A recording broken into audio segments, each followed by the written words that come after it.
проширувањето на дистрибутивната гасоводна мрежа за уште дополнителни 7 километри, општина Струмица покажа дека води грижа за своите граѓани, за нивниот квалитетен живот и за еколошкиот сегмент од нивниот живот.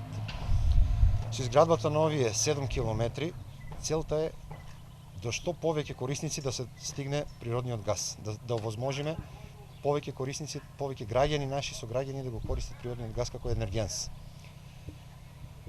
Проширувањето на оваа мрежа во оваа фаза ќе се одвива по 6 проекти во 4 урбани единици и како што спомна и градоначалникот, тука ќе биде и за прв пат едно населено место да се поврзано дистрибутивна гасоводна мрежа.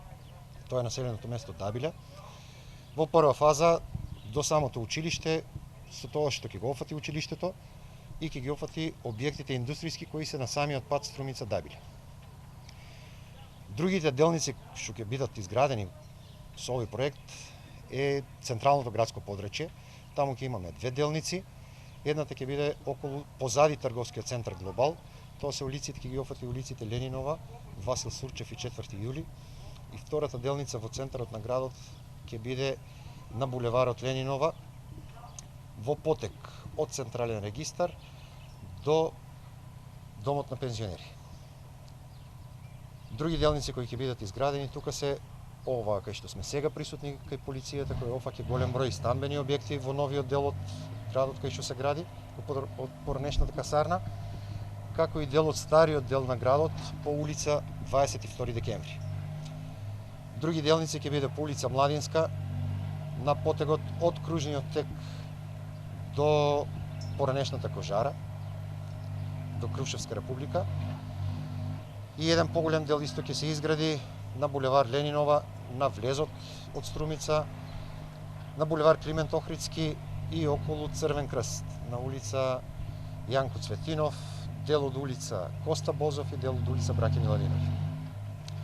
Со овие дополнителни 7 километри вкупната должина на дистрибутивната гасоводна мрежа во Струмица ќе изнесува некаде над 41 километар.